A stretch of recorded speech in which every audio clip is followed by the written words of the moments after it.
Good morning students. आज के video lecture में हम डीएनए के एक अत्यंत महत्वपूर्ण फंक्शन डीएनए रेप्लिकेशन की बात करेंगे। रेप्लिकेशन का अर्थ होता है डीएनए के द्वारा स्वयं के ही प्रतिरूपों का या आइडेंटिकल कॉपी का निर्माण करना। अतः पूर्व में उपस्थित डीएनए मॉलिक्यूल द्वारा अपने समान या अपनी रेप्लिका उत्पन्न करना ही रेप्लिकेशन है। रेप्लिकेशन बायोलॉजी का एक महत्वपूर्ण आधार है।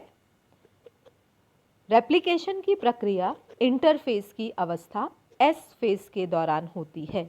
अतः जितनी बार सेल डिवाइड करती है उतनी ही बार रेप्लिकेशन का होना आवश्यक है। रेप्लिकेशन यानी डीएनए की मात्रा डबल होने के पश्चात ही कोशिका विभाजन के लिए तैयार होती है।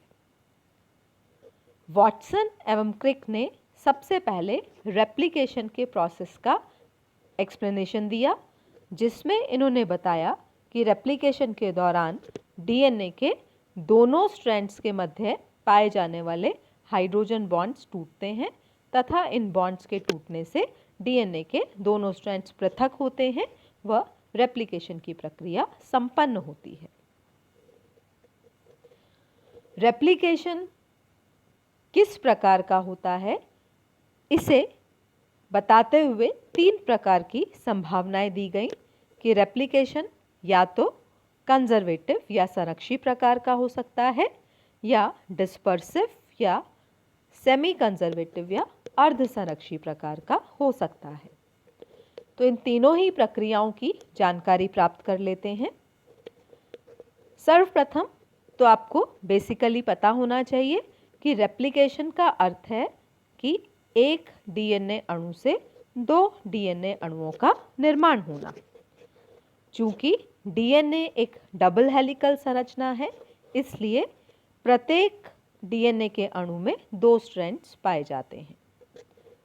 तो अब तीनों विधियों में जो अंतर पाया जाता है वह मुख्यतः इस पर निर्भर करता है कि नया स्ट्रैंड अथवा पुराना स्ट्रैंड कैसे बन रहा है। तो सर्वप्रथम हम देखते हैं डीएनए रेप्लिकेशन की संरक्षी विधि कंजर्वेटिव मेथड।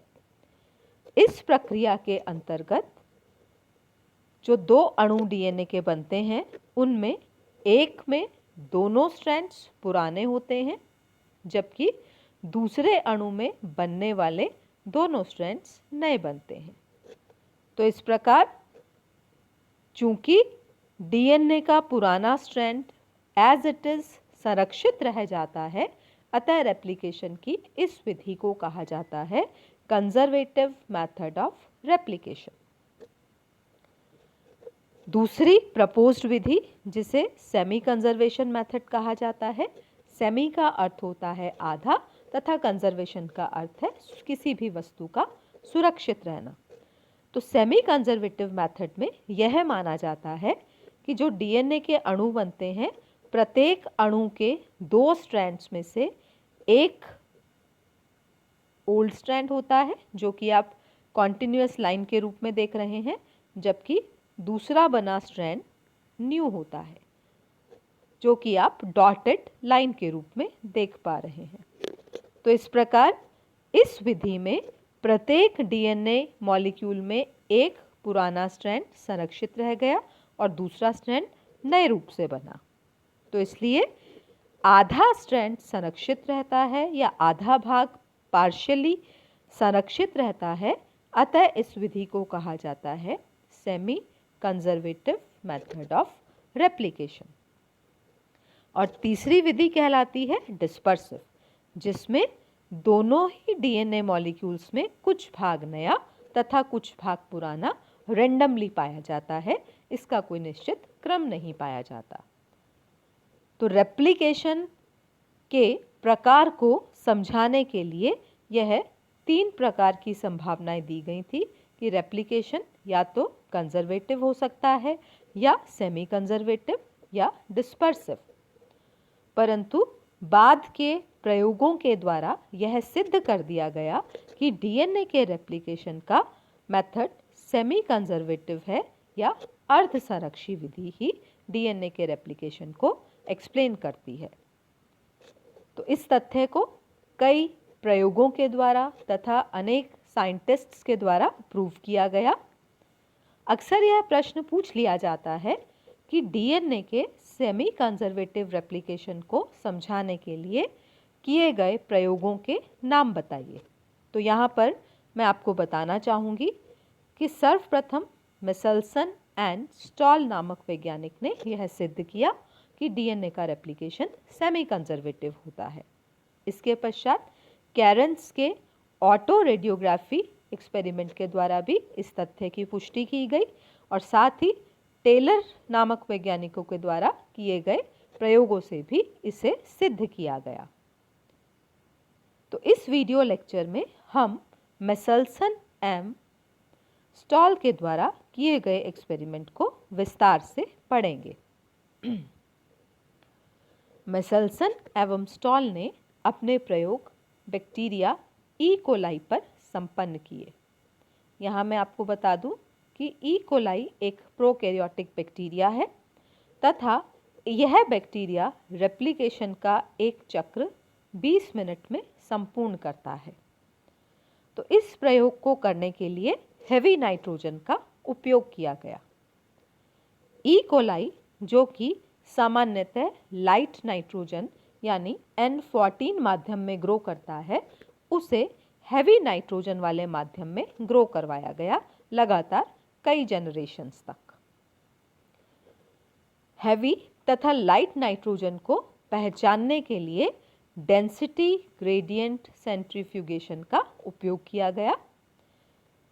इस सेंट्रीफ्यूगेशन के द्वारा डेंसिटी में अंतर के आधार पर दोनों डीएनए को पृथक करना संभव है। चूंकि N15 नाइट्रोजन हैवी होती है, भारी होती है, अतः इसका बैंड बॉटम के पास बनता है, टेस्ट ट्यूब में बॉटम के पास बनता है, जबकि N14 लाइट होती है, अतः इसका बैंड N15 की तुलना में थोड़ा पहले बन जाता है। तो इस तरीके से हम आसानी से पहचान सकते हैं कि स्ट्रैंड N15 अथवा N14 किस प्रकार की नाइट्रोजन से बना है। तो सर्वप्रथम ई कोलाई को हैवी नाइट्रोजन में ग्रो करवाया गया और उसके पश्चात इसे रेप्लिकेशन के लिए सामान्य नाइट्रोजन दी गई। तो यह पाया गया कि 2 से 3 जनरेशन्स के पश्चात इस ई कोलाई के डीएनए अणुओं में हमें हैवी तथा लाइट दोनों ही नाइट्रोजन के स्ट्रैंड्स मिलते हैं तथा डेंसिटी ग्रेडियंट सेंट्रीफ्यूगेशन में भी हमें हैवी तथा लाइट नाइट्रोजन वाले डीएनए बैंड्स नजर आते हैं।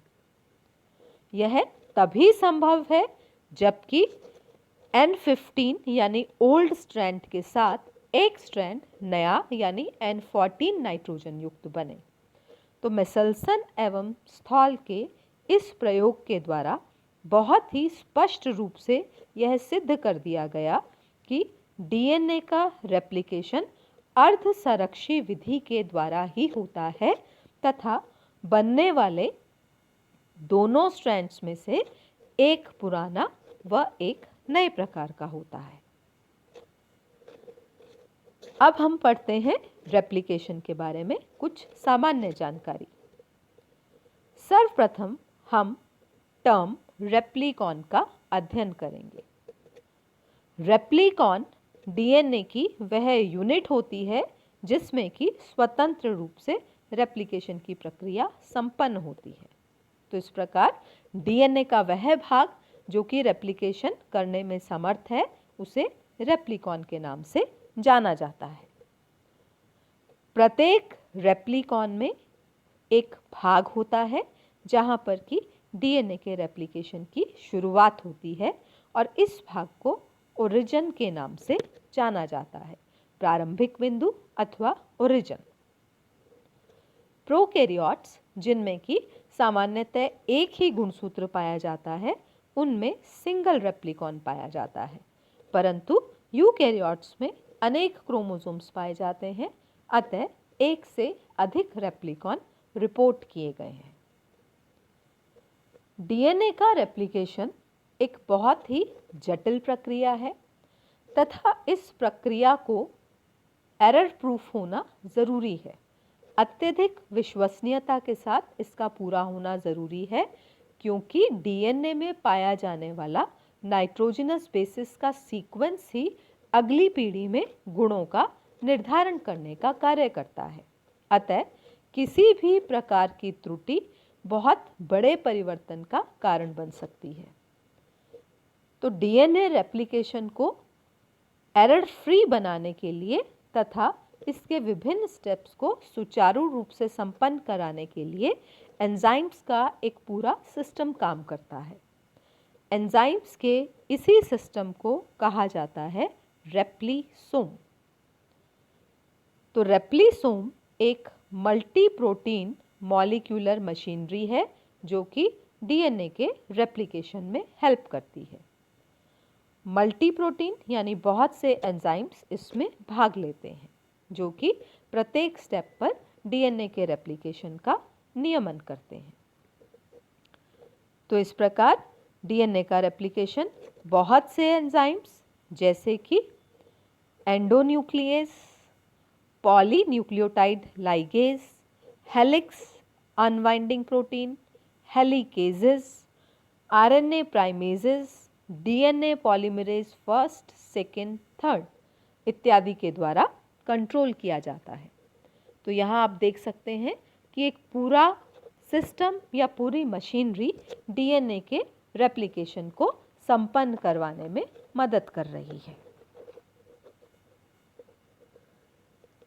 तो अब हम रेप्लिकेशन से संबंधित कुछ महत्वपूर्ण फैक्ट्स पढ़ लेते हैं।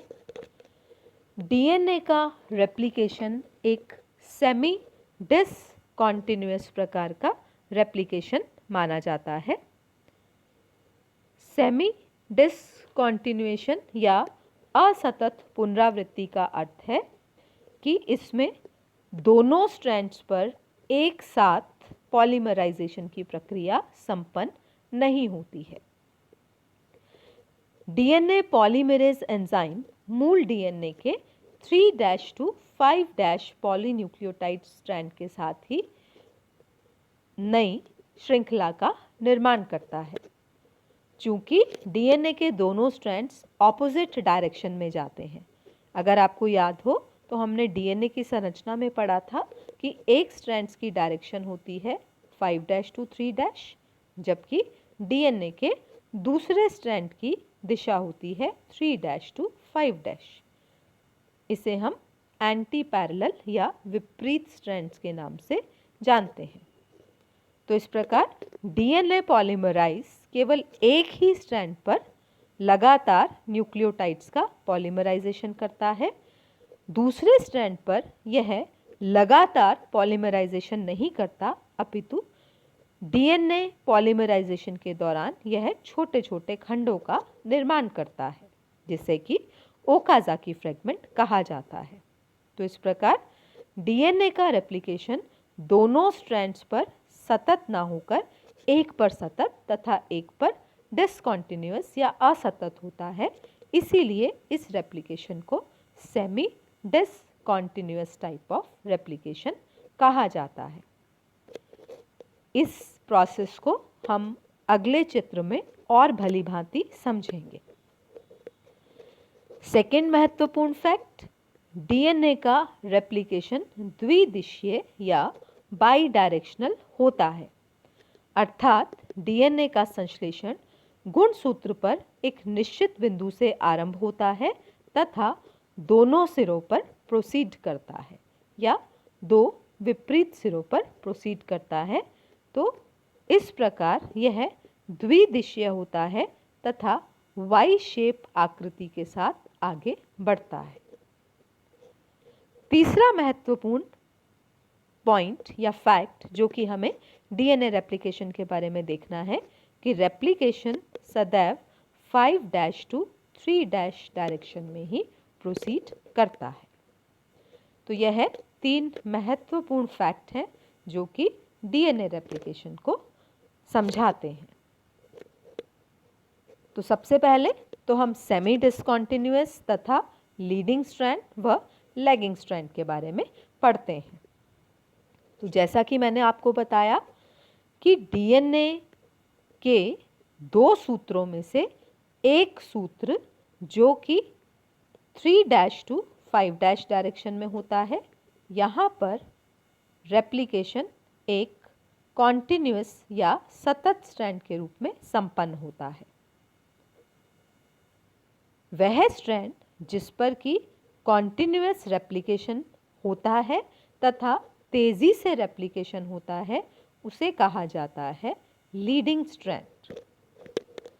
इसके विपरीत दूसरा सूत्र जो कि 5' to 3' डायरेक्शन में होता है, वहाँ पर डीएनए का रेप्लिकेशन छोटे छोटे खंडों में संपन्न होता है। इसे कहा जाता है डिसकंटिन्यूअस रेप्लिकेशन।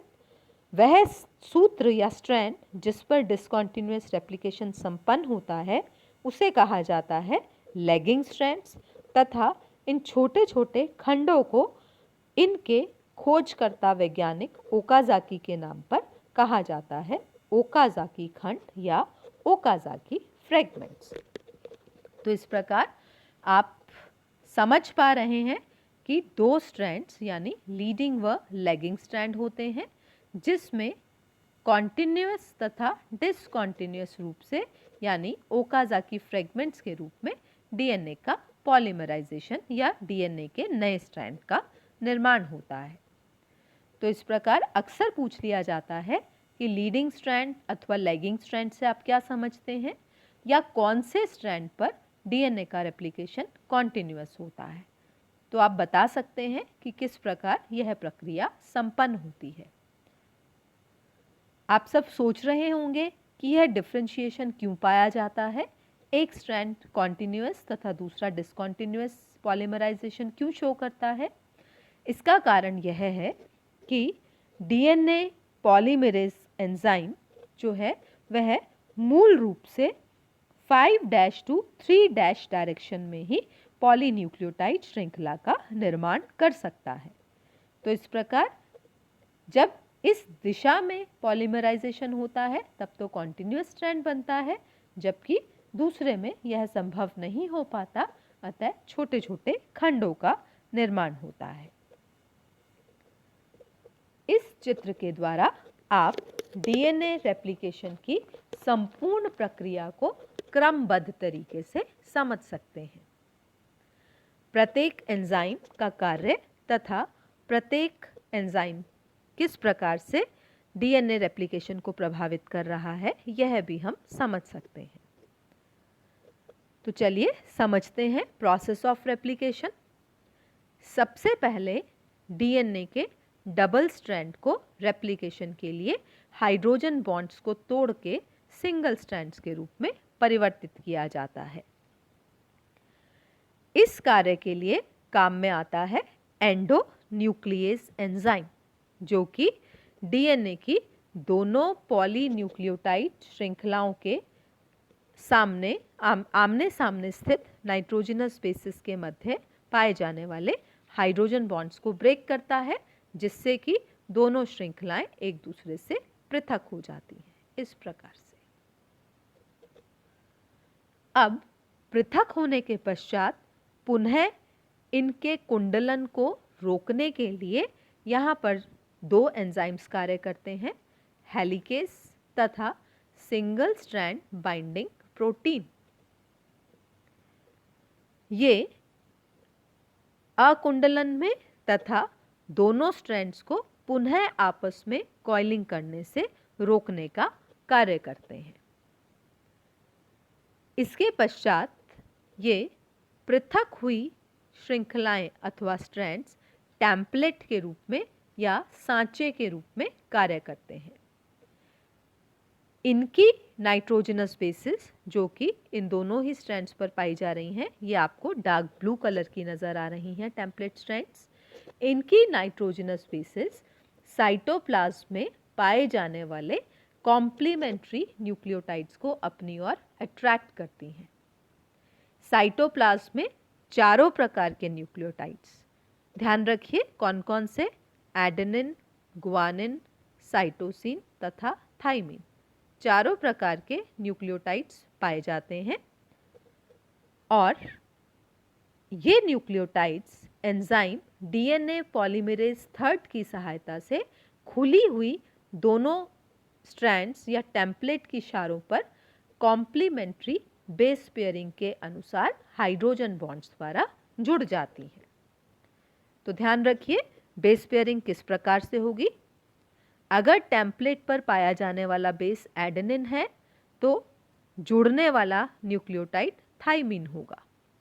सिमिलरली अगर टेम्पलेट पर पाया जाने वाला न्यूक्लियोटाइड थाइमिन है तो नया न्यूक्लियोटाइड जो कि आके जुड़ेगा वह एडेनिन होगा। साइटोसिन के सामने ग्वानिन तथा ग्वानिन के सामने साइटोसिन। तो यह पूरक क्षार क्रम अथवा कॉम्प्लीमेंट्री बेस पेयरिंग हम डीएनए की संरचना में पढ़ चुके हैं। तो इसी के अकॉर्डिंग नए न्यूक्लियोटाइड्स आकर जुड़ते रहेंगे, इनका पॉलीमराइजेशन होता रहेगा और इस प्रकार खुली हुई दोनों पॉलीन्यूक्लियोटाइड चेन्स पर नई कॉम्प्लीमेंट्री स्ट्रैंड्स अथवा श्रृंखलाएं स्थापित हो जाएंगी। तो इस प्रकार रेप्लिकेशन के अंत में दोनों स्ट्रैंड्स पुनः बन जाएंगे तथा दो नए डीएनए अणुओं का निर्माण हो जाएगा। परंतु एक और महत्वपूर्ण बात जो कि हमें यहाँ पर पढ़नी है वह है आरएनए प्राइमर के बारे में अथवा आरएनए प्राइमिंग के बारे में। आरएनए प्राइमेज नामक एंजाइम के द्वारा एक विशेष प्रकार के न्यूक्लियोटाइड खंड जिसे कि हम आरएनए प्राइमर कहते हैं अथवा प्राइमर कहते हैं, इसका संश्लेषण किया जाता है। आरएनए प्राइमर 50 से 100 न्यूक्लियोटाइड्स का बना हुआ एक खंड होता है। आरएनए प्राइमर पे ही डीएनए का निर्माण होना प्रारंभ होता है। तो ध्यान रखिए डीएनए का रेप्लिकेशन बिना आरएनए प्राइमर के निर्माण के संभव नहीं है।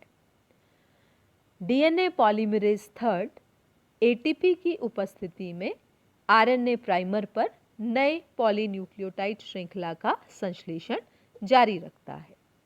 तो इस प्रकार लीडिंग स्ट्रैंड पर तो एक ही आरएनए प्राइमर बनता है जिस पर नए न्यूक्लियोटाइड संश्लेषित होते हैं, जबकि लैगिंग स्ट्रैंड पर क्योंकि ओकाजाकी फ्रेगमेंट्स के रूप में अनेक छोटे छोटे खंडों के रूप में डीएनए का पॉलीमराइजेशन हो रहा है, तो यहाँ पर प्रत्येक ओकाजाकी फ्रेगमेंट पर हर बार नए आरएनए प्राइमर का निर्माण होता है। तो आप देख पा रहे हैं कि किस प्रकार हर एक खंड में आरएनए प्राइमर पृथक रूप से बन रहा है। आरएनए प्राइमर रेप्लिकेशन के दौरान प्रारंभ में त्रुटि होने की संभावना को समाप्त कर देता है अथवा इसकी प्रोबेबिलिटी को बहुत कम कर देता है। तो आरएनए प्राइमर डीएनए रेप्लिकेशन के दौरान पाया जाने वाला एक महत्वपूर्ण अणु है। एक बार जब रेप्लिकेशन की प्रक्रिया संपन्न हो जाती है तो आरएनए प्राइमर के न्यूक्लियोटाइड्स एक एक करके डीएनए पॉलीमरेज फर्स्ट एंजाइम के द्वारा हटा दिए जाते हैं। तो इस प्रकार आरएनए प्राइमर का भी रेप्लिकेशन में महत्वपूर्ण योगदान है। अब आप देख रहे हैं कि ओकाजाकी फ्रेगमेंट्स तो छोटे छोटे खंडों के रूप में बने हैं, यहाँ पर बहुत से गैप्स रह गए हैं, छोटे छोटे स्पेसेस रह गए हैं। तो यहाँ पर काम में आता है हमारा नेक्स्ट एंजाइम डीएनए लाइगेज, जिसे कि मॉलिक्यूलर ग्लू के नाम से भी जाना जाता है। यह ओकाजाकी खंडों के बीच में गैप्स को पूरा करता है। गैप्स के बीच में यह कुछ न्यूक्लियोटाइड्स का संश्लेषण करता है जिसके द्वारा ये गैप्स जोड़ दिए जाते हैं। तो इस प्रकार ये सभी एंजाइम्स मिलकर डीएनए रेप्लिकेशन की प्रक्रिया को संपन्न करते हैं। तो यहाँ पर आपको ध्यान में रखना है कि क्या एंजाइम क्या कार्य कर रहा है। इन एंजाइम्स के बारे में विस्तार से चर्चा हम अपने नेक्स्ट वीडियो लेक्चर में करेंगे। तो इस प्रकार रेप्लिकेशन की प्रक्रिया एक चेन रिएक्शन है जो कि इनिशिएशन, इलॉन्गेशन तथा टर्मिनेशन 3 स्टेप्स में पूर्ण होती है। तो एक बार दोबारा से समराइज कर लेते हैं। रेप्लिकेशन के प्रारंभ में सर्वप्रथम इनिशिएशन पॉइंट को ढूंढा जाता है जहां पर कि दोनों डबल स्ट्रैंडेड हेलिक्स को अनकॉइल किया जाता है अथवा खोला जाता है। आरएनए प्राइमर का निर्माण होता है तथा रेप्लिकेशन की प्रक्रिया संपन्न होती है। लैगिंग स्ट्रैंड पर ओकाज़ाकी फ्रेगमेंट्स का निर्माण होता है। इनिशिएशन के पश्चात लगातार रेप्लिकेशन की प्रक्रिया पॉलीमराइजेशन के द्वारा संपन्न होती है जिसमें डीएनए पॉलीमराइज थर्ड नामक एंजाइम का सर्वाधिक महत्वपूर्ण योगदान रहता है। यह एंजाइम न्यूक्लियोटाइड पूल से पूरक क्षार क्रम को लाकर नए स्ट्रैंड का निर्माण करवाता है और इसके पश्चात जैसे ही लास्ट न्यूक्लियोटाइड ऐड किया जाता है रेप्लिकेशन की प्रक्रिया संपन्न हो जाती है। रेप्लिकेशन की प्रक्रिया संपन्न करने में डीएनए टेम्पलेट स्ट्रैंड पर पाए जाने वाले लास्ट सीक्वेंसेस महत्वपूर्ण योगदान देते हैं। तो इस प्रकार एक अत्यंत महत्वपूर्ण जैविक प्रक्रिया रेप्लिकेशन कई स्टेप्स के अंतर्गत पूर्ण होती है। इसमें काम में आने वाले एंजाइम्स के बारे में विस्तार से चर्चा हम नेक्स्ट वीडियो लेक्चर में करेंगे। धन्यवाद।